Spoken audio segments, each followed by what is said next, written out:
it's the first time we're actually meeting face to face Yeah. rather than on a video call. And we don't have a guest today, so it's just me and Jaren. And yeah, we just wanted to have a little frank conversation. I think this is the first time we're gonna openly admit this. Yes. But yeah, we want to talk about how we failed as founders. I think both me and Jaren had a startup. I'll talk about mine first, and then just about what we were trying to build. So I was trying to build a tool to essentially help you recycle and close your old leads. It was supposed to be a text and call based tool where we'd go through your database. We called it database revitalization, where we go through your database and then we call old leads and then try to re-engage them. And yeah, I recently shut down everything about a month, 2 months ago. And yeah, I don't know if you want to talk about what Yeah. you were building. Yeah, we were building a platform called Rentplay. It's a B2C platform. Very simple concept. You pay your rent on time, you get certain points, and you can use that points nearby shops in the neighborhood. Uh, yeah, that was it. And though we had initial traction, we did not see enough retention to make it a viable business. And then we asked ourselves the question of, do you want to continue? And looking at the data, we decided to shut it down. It's been a month now. Yeah, sad story. I guess okay, so we didn't really have a plan for this, but we just wanted to talk about why we failed, what we would have done differently, Yep. and would we try again. So I'll start with you, Jared. What if you could have done one thing differently over, I don't know, 6 months of you Yeah. trying to build? Yeah. What would that be? So what, looking back in retrospect, the initial product, the V1 of the product, we had done customer discovery calls. We talked to customers what they want, and everything was good. We built the V1, we got some users, but the moment we saw no retention, we went into a pivot cycle. And all those pivot cycle, like the new features we are adding in, there was no discovery, there was not talking to customers, there was no feedback.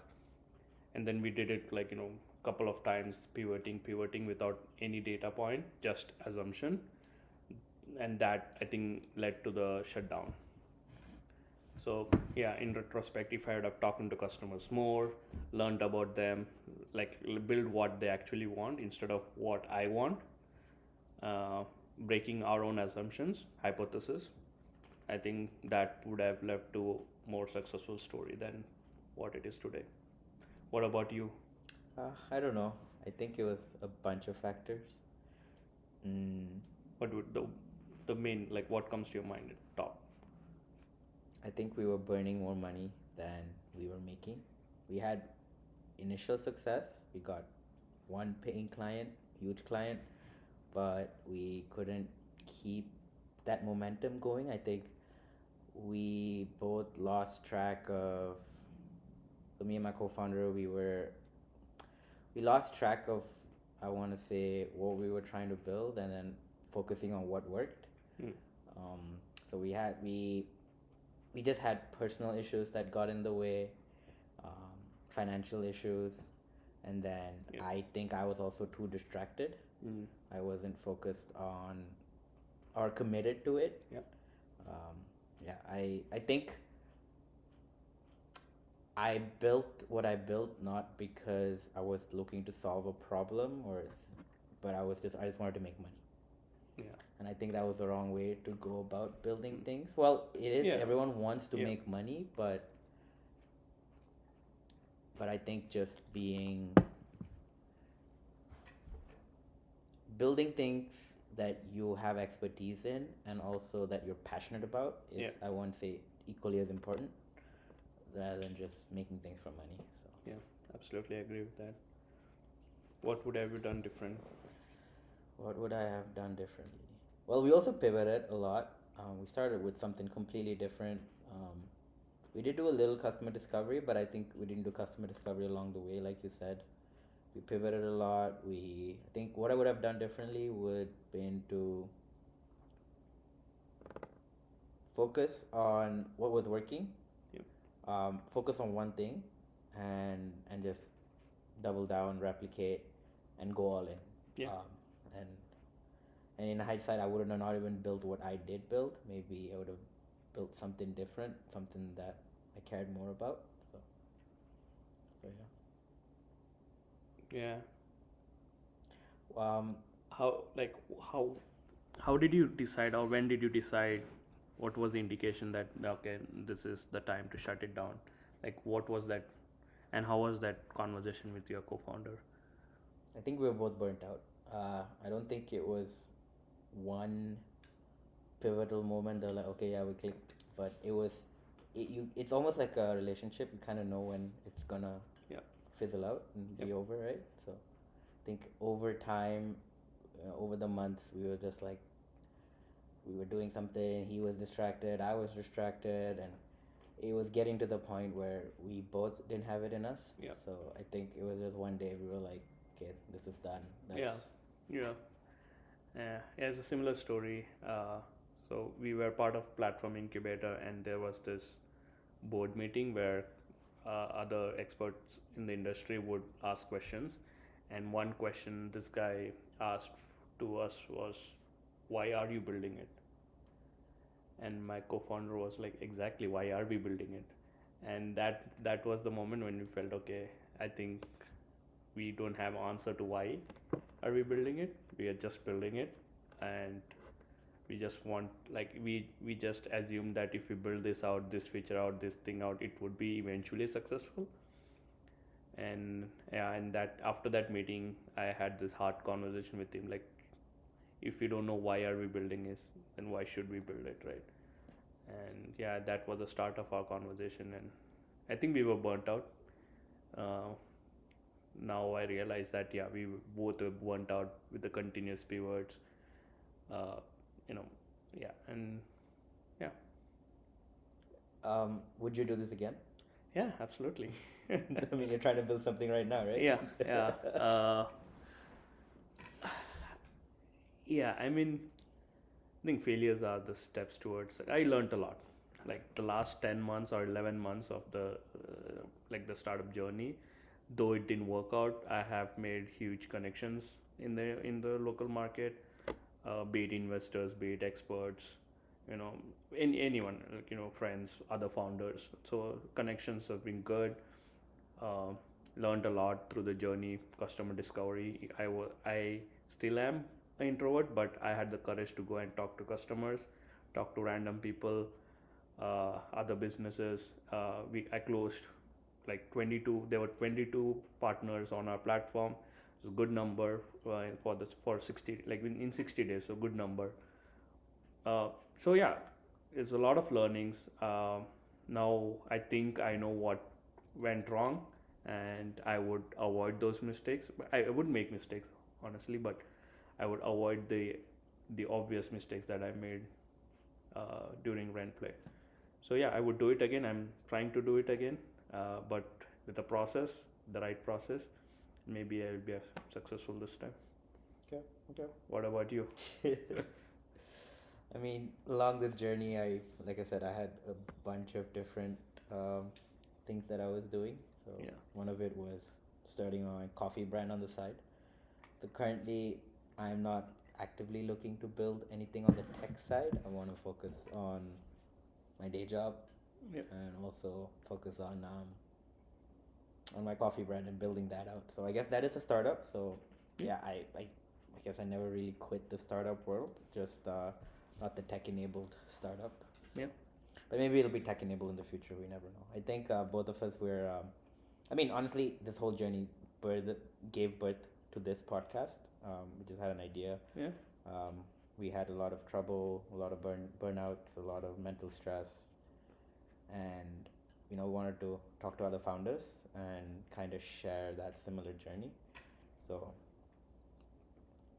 yeah, I think both of us will keep wanting to Hustling. build things and Yeah. grow, and I don't think that part will ever never end. But I definitely I'm not going to build something and not give it my all. Yeah, Like it doesn't make sense to be doing three things at a time or four things absolutely. at a time. So, and also, I think I'm young. I wanna learn more about the industries, the different. I just got into sales. I was in tech. I just got into sales. I'm still learning about how sales works, Yep. and I was trying to build a platform for sales. I think I didn't have a good understanding of what I was trying to build or what problems I was trying to solve, and I think over time it'll be obvious to you. Mm. That'll be that okay, I can do something about this. So I think I'm gonna wait until that happens. But for now, just focus on Yeah. my day job, focus on the coffee, and yeah. Yeah. I think there are like three matches that should happen. First is the problem. Then the problem should match with the founder. Why are you the right person to solve this? And then the problem should match with the solution that you have, and then the market, right? So everything should check out to be successful, and you can learn everything on the go. But yeah, I mean, if you have the industry expertise and you would know the in and out of the industry, that would make it a great starting point for you to start that product, right? So yeah, I mean, it's the same mistake. I never been, I was into B2B for last 10 years of my life, and I went out to build a B2C app I knew nothing of. uh, Eventually the question was like why are we building it? We are no experts in this. uh, I think you should have at least some expertise or some knowledge of the industry that you are entering and you're building, uh, so that so even you would know the right questions to ask, right? So yeah, I think you're right on point when you said you need an industry expertise, not expertise, like industry knowledge before you start something in that industry. Yeah, and another mistake I think I made was outsourcing. Hmm. I regret doing that. I definitely had the expertise on the tech side to get something going, but because I was juggling so many things, I thought okay, maybe outsourcing it would Hmm. help me save time, but no one's really as committed to building something as you are. Yep. And me and my founder, I think we complemented each other in a couple of ways, and we we failed to use that to our advantage. Where I should have focused more on the product and on the tech, Yep. and let him take on the sales role. But since I was kind of in between both worlds, I was a sales guy during the day, but still kind of a tech guy at night. Yep. I think I failed to do either or effectively. So yeah, I know there are a lot of companies. I think Greg that we spoke to, he built the whole company for 4 or 5 years, completely outsourcing it with little to no knowledge on the tech side. But that doesn't mean that if you have the skill set, I think you should use it. And I Yeah, think it's absolutely. harder for non-technical founders to build everything from scratch. Every build their tech by outsourcing it. Yeah. I think it's at least at the start, it's important that you build it out, you Yeah. set the framework, you set the groundwork, and Yeah. with vibe coding and the tools these days, Absolutely. it's Yeah. not that hard. It just needs time. Yeah, I think if you're a non-technical founder, the first thing you should do is find a technical co-founder. uh, because if you give it to a dev agency or outsource it, and you know nothing about the tech, you would have no idea what they're building, how to use it. What if one suddenly they just vanish, or you stop paying them? You are with a unfinished product in your hand, and you share it with someone else, they won't understand it. So yeah, I think anyone who's watching this, if you are non-technical and you want to build a company, I think if and you want to build a tech company, I think the first thing is go and talk to other wannabe co-founders who are tech in the tech space, who can build the product on their own. and Yeah. and with the tools, as you said, with the tools today, building an MVP is, it's very easy. You just need to know what you're building, and using the AI tools that are handy today, but you just need to know it. Yeah. Yeah. Yeah. So, I do want to say one thing though. I know a lot of people have ideas, want to build things. It's not easy, nor should you do it. Yeah. I would strongly advise against trying any of this. Takes I don't want to glorify us by saying it takes a special sort of person, but it's it's I was talking to a friend today, but it's very punishing. Yeah. Is how we put it, and I agree with him. It's a very punishing journey, and if you like to punish yourself, I think you should, you know, try this. But it's. I mean, I'm not saying I'm not going to do this again. I probably will. I'm still trying to build my coffee brand. That's just who I am. But yeah, it's not for everyone, and I know a lot of people say that, and you've heard it probably. It's a journey, and but you will be sacrificing a lot of Yeah, different parts of your life. absolutely. I mean, we all need money, right? To pay your rent, your mortgage, and everything. The more liabilities we have, more tougher it. So I would just suggest don't quit your job and do stuff. Plan it accordingly. Have a good, well, plan, and yeah, and do and take small steps. Talking to customers, that doesn't. It can be done with your job in hand. Yeah, and then do more. The more customer discovery you have, I would say do at least 30 to 50 customer discovery calls even before you decide on building the MVP or the version 1 of your product. Uh, and then also build in public, right? The other mistake that we did is we built in silo. We did not have much of social media, or we didn't post enough. Nobody knew about us. Um, and then that when you go and talk to customers, they check our social media, there's no post like this still. Today there might be like 5 or 6 Instagram posts from on our company page. uh, I think zero Reddit post, or zero Twitter, few on Facebook. uh, so it doesn't build trust, especially if you're building a B2C. So I would say even B2B, it's the same. Build in public. uh, Tell people what you're building, how you're building, what went wrong.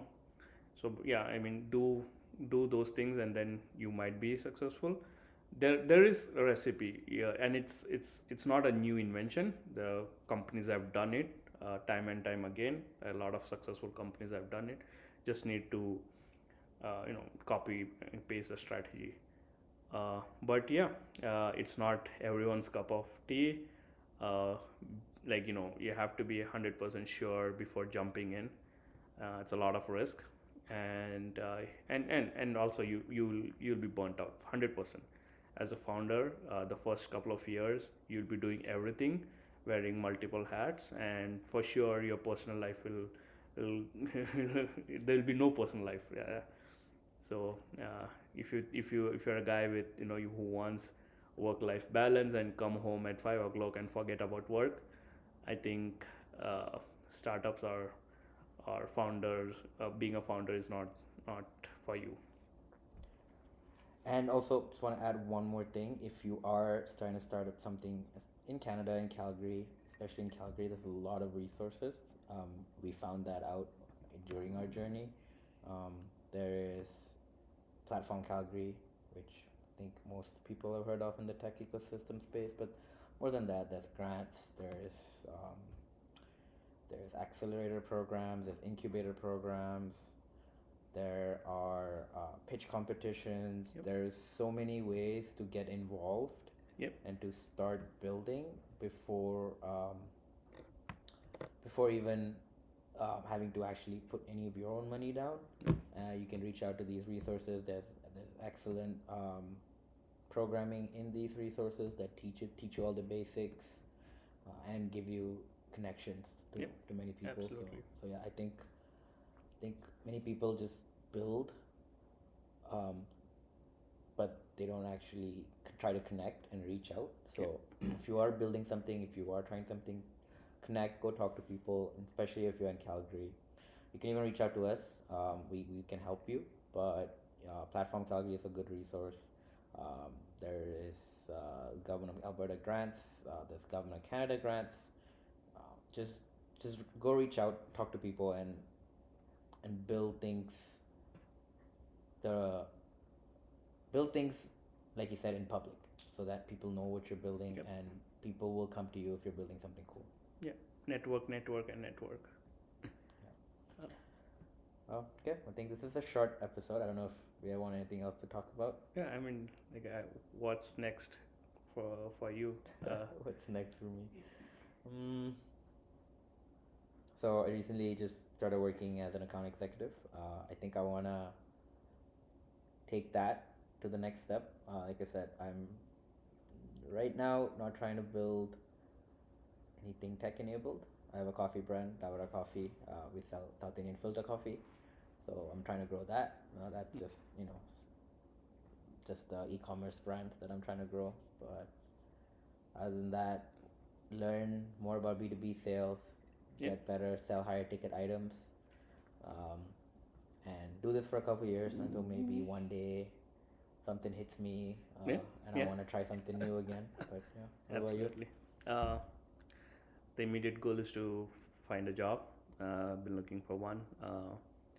But yeah, I think I'm an idea guy. I have a lot of ideas that come into my mind Yeah, he texts me every day, every new single idea. day. Uh, yeah, it won't be a surprise if I start building one. But it's always going to be on the side, a micro SaaS kind of way. I won't go all in. Uh, Baby steps, so small steps at a time.